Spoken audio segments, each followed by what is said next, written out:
Alléluia. Acclame Dieu pour ta vie chez matin.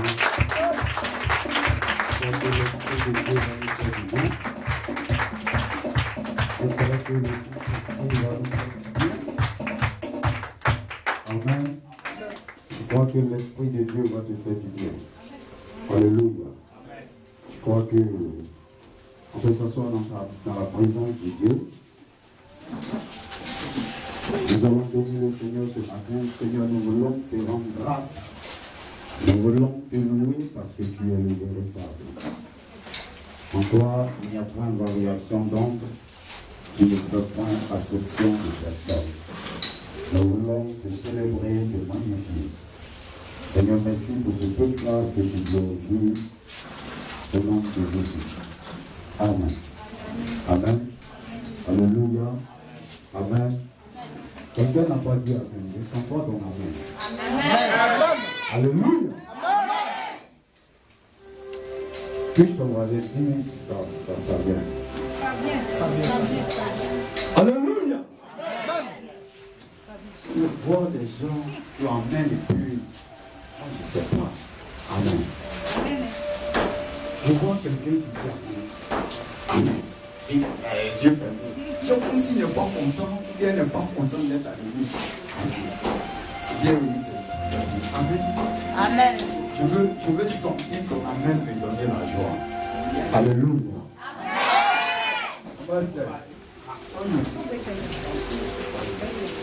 Amen. Je veux sentir, voilà, je sens maintenant mon micro. Je veux sentir ton Amen me donner la joie. Amen. Amen.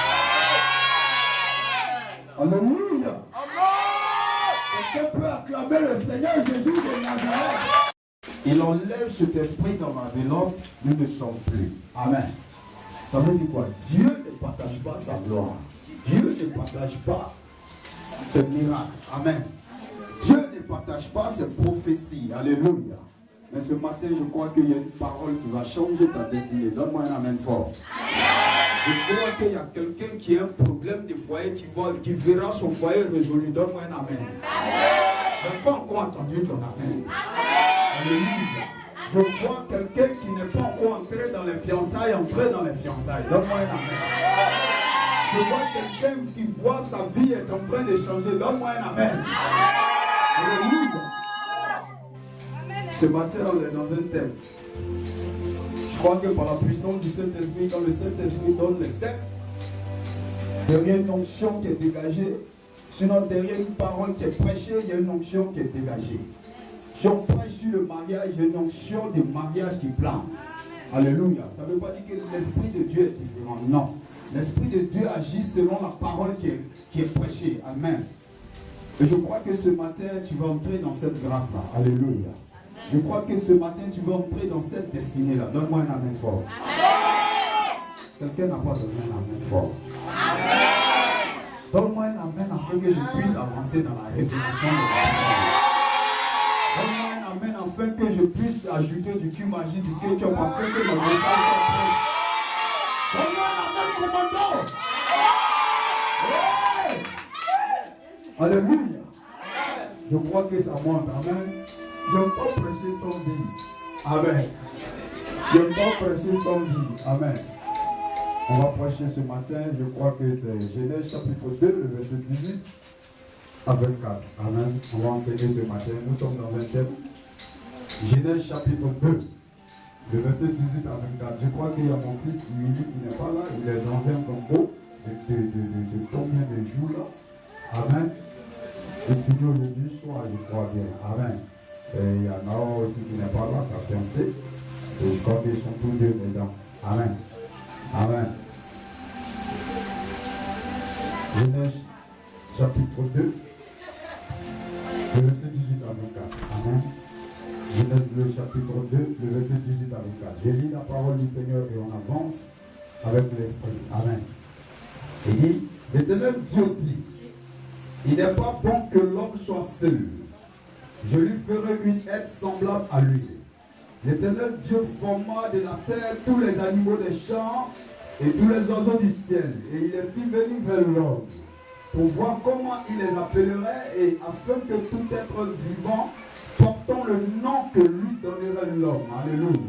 Au verset 20, et l'homme donna des noms à tout le bétail, aux oiseaux du ciel et à tous les animaux des champs, mais pour l'homme, il ne trouva point d'aide semblable à lui. Alors l'Éternel Dieu fit tomber un profond sommeil sur l'homme, qui s'endormit. Il prit une de ses cordes et referma la chair à sa place. L'Éternel Dieu forma une femme de la corde qu'il avait prise de l'homme, et il l'emmena vers l'homme. Et au verset 23, et l'homme dit, voici cette fois celle qui est os de mes os et chair de ma chair, l'on l'appellera femme parce qu'elle a été prise de l'homme. C'est pourquoi l'homme quittera son père et sa mère, s'attachera à sa femme, et ils deviendront une seule chair. Seigneur, nous te rendons grâce, nous te bénissons. Ce matin, que le Saint-Esprit affecte ma vie, que cette parole affecte ma vie de par ce message. Et que cette parole affecte la salle. Enfin, que quelqu'un qui était dans la salle, qui avait un problème de foyer, quelqu'un qui était dans la salle, ou bien qui est dans la salle, qui avait un problème d'entrer dans le mariage, je prie par la puissance du Saint-Esprit, par la puissance de la parole révélée, qu'il entre au nom de Jésus. Seigneur, que la chair et le sang se taisent, et que seul ton esprit se manifeste, Seigneur Jésus. Merci Père, parce que tu le fais, au nom de Jésus, on acclame le Seigneur de ta parole. Acclame Dieu, Seigneur. Amen. Je crois que dimanche passé, on a vu le chrétien et le concubinage. Amen. Je crois que dimanche passé, on a vu le chrétien et les fiançailles. Hein? Amen. On a commencé par le chrétien et les fiançailles. On a commencé dimanche passé, on a vu le chrétien et le concubinage. Je crois que ce dimanche, on va voir le chrétien et le mariage. Amen. Je vais dire à quelqu'un, à mon frère qui est dans la salle, à ma soeur qui est dans la salle, je vais te dire quelque chose. Il faut d'abord que Satan arrive à te tromper que non, quand on se marie, c'est un problème. C'est faux. Il faut d'abord que Satan te dise que non, pour se marier, on a besoin de millions. C'est faux. Alléluia. Il ne faudrait pas que quelqu'un arrive à te tromper afin de choisir ton homme selon l'esprit de Dieu. Il ne faudrait pas que quelqu'un te dise que comme il n'a rien là, ce n'est pas ton homme. Non. Amen. Donc il ne faudrait pas que quelqu'un arrive à tromper une personne dans la salle. Je disais quelque chose la fois passée, mercredi passé à la prière à la maison. Je disais, quand tu n'as pas les principes du succès, tu ne peux pas évoluer dans le succès financier. C'est la même chose avec le mariage. Quand tu n'as pas les principes du mariage, tu ne peux pas percer dans le mariage. Quelqu'un peut dire Amen? Alléluia. Quel que soit le problème, quel que soit ce qui arrive, tu dois te marier parce que c'est ta promesse. Quelqu'un n'a pas encore dit Amen. Si tu es dans le célibat, s'il n'y a pas encore quelqu'un, je vais t'annoncer quelque chose. C'est notre promesse. C'est ta promesse. C'est important. Frère, c'est ton miracle. C'est ta bénédiction que tu entres dans le mariage. Alléluia. Beaucoup tellement ils sont découragés de la vie, ils ont connu des déceptions amoureuses. Ils disent que non, moi la femme là, je ne veux plus. Garçon même c'est fini, je ne me marie pas. Dis à ton voisin, il ment. Dis à ton voisin, c'est un échec. Oui frère, ce matin, je crois que l'Esprit de Dieu va nous faire du bien. La Bible dit que Dieu a fini de créer toutes choses. Amen. Et il crée l'homme. Sinon, il crée la femme au travers de l'homme. La Bible dit quoi? Il n'est pas bon que l'homme soit seul. Je lui ferai une aide semblable. Quelqu'un n'a pas encore dit Amen. Amen. Dit aide semblable.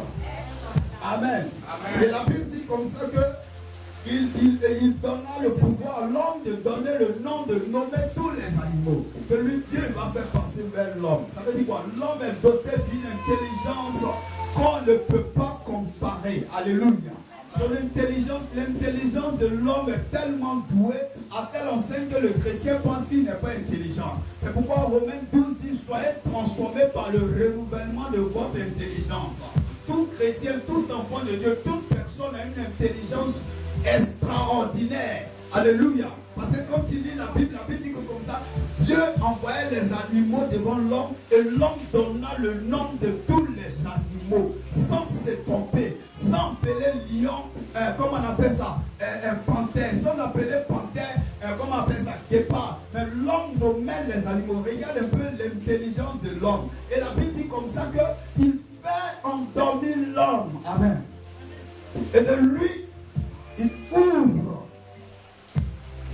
chair. Amen.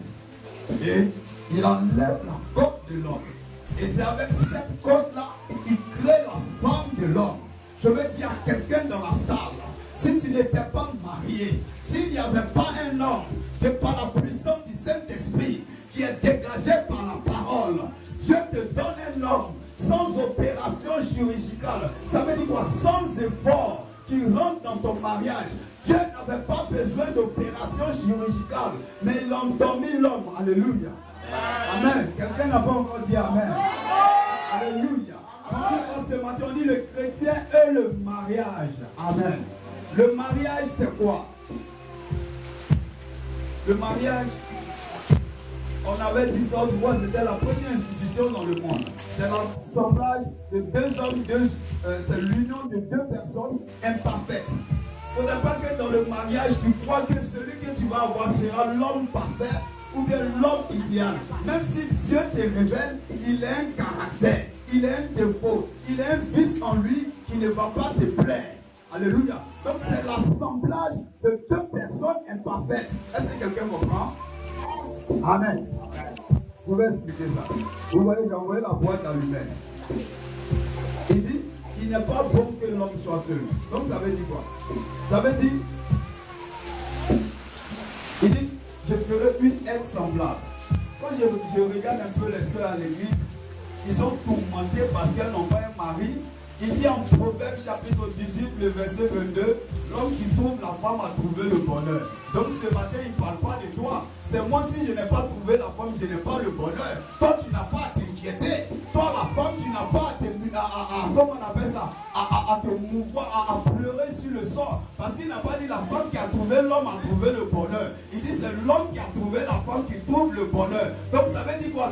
Tant que l'homme ne trouvera pas la femme, il n'aura pas le bonheur. C'est un enseignement que je veux donner aux chrétiens. J'ai un enseignement que je veux donner aux sœurs qui sont à l'église, qui vivent dans le célibat. Je vais te dire quelque chose. Tu ne dois pas t'inquiéter pour ton mariage. Parce qu'il n'a pas dit que la femme qui a trouvé l'homme a trouvé le bonheur. Mais il dit l'homme qui a trouvé la femme a trouvé le bonheur. Donc toi, attends ton homme. Parce que le bonheur est devant lui. Il est là, il attend. Tant qu'il ne te voit pas, il n'entrera pas dans son bonheur. C'est la révélation. Amen. De la parole. Donc il ne doit pas t'inquiéter. Alléluia. On prêche. On dit, et Seigneur, avec ma fille, elle était délicate. Je ne veux même pas dire non jouer à toi. Alléluia. Frère, je commence à avoir chaud. Je dis, je ne veux même pas que quelqu'un joue à toi. Amen. Je dis, quand j'étais délicate, il faut qu'un grand te plaît. Alléluia. Donc on dit quoi? Il endort l'homme. Il met l'homme dans un profond sommeil. Amen. Et puis il retire la femme de lui. Et il dit l'homme qui dira son père et sa mère s'attachera à sa femme. Je vais dire à quelqu'un, ne prends pas la femme de ton ami. Il faut prendre la femme que Dieu t'a destinée. Alléluia. Je crois que dimanche on verra le chrétien le divorce. Il y a beaucoup qui enseignent qu'on divorce. On ne divorce pas, frère. Même si le problème, ce matin, je vais enseigner le foyer même. Amen. Je vais t'enseigner. On prend pour appui, sauf en cas d'adultère. Amen. Quiconque regarde une femme et la convoite dans son cœur a commis un adultère, donc toute la terre va divorcer.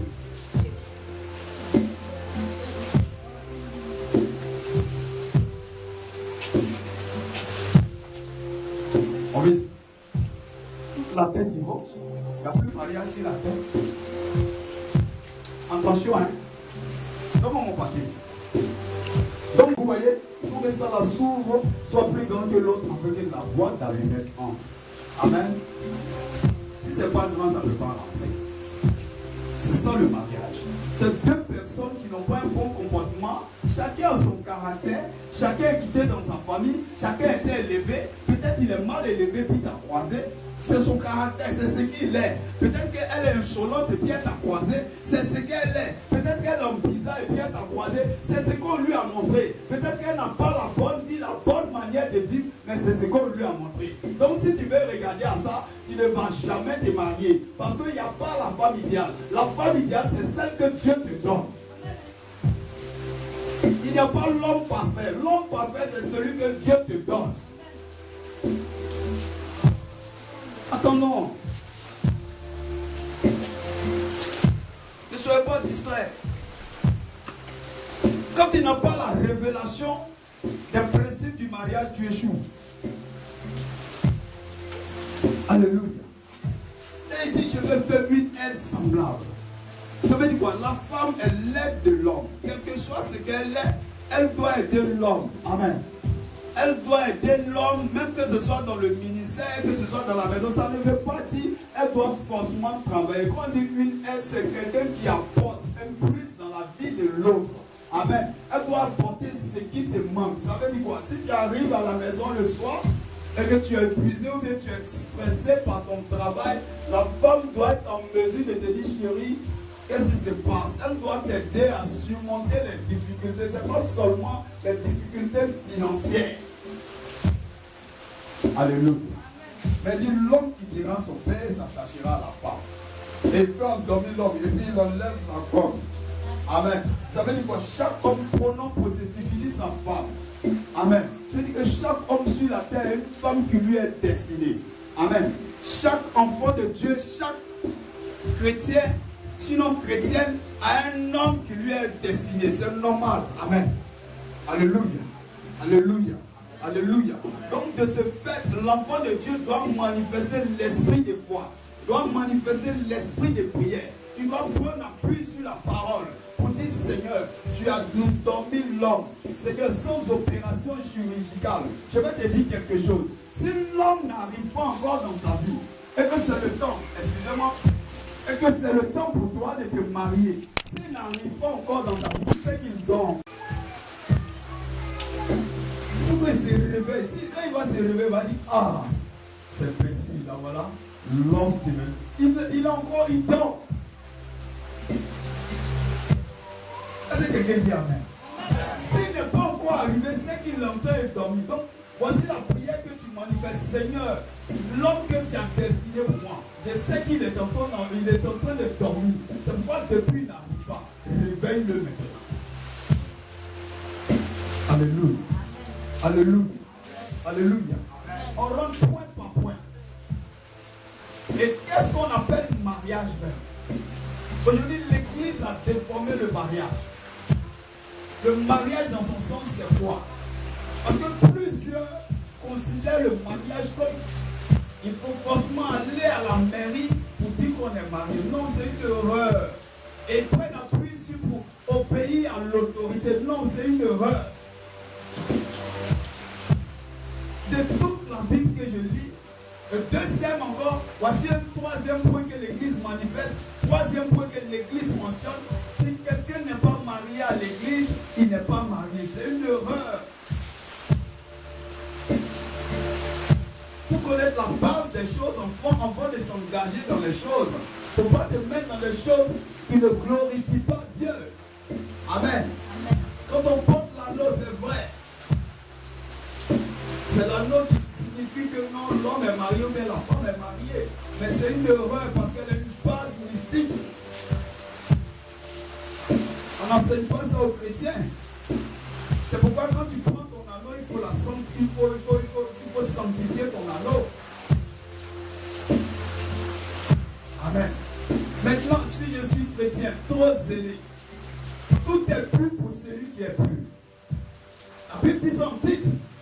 Il dit tout est pur pour celui qui est pur, tout est souillé pour celui qui est souillé. Tout est pur pour moi. Je peux prendre ma bague à la maison, je prie sur la bague, je prie pour prendre de l'ennemi, les bagues sataniques que la bague avait. Parce que la bague part des dieux grecs et égyptiens qu'on appelle Olympe, qui disent que l'amour part du cœur et tombe dans la nuit. C'est comme ça on dit non. Donc ils mettaient une bague en force à cause de leur Dieu. Et c'est ce que l'Église catholique a copié pour envoyer à l'Église.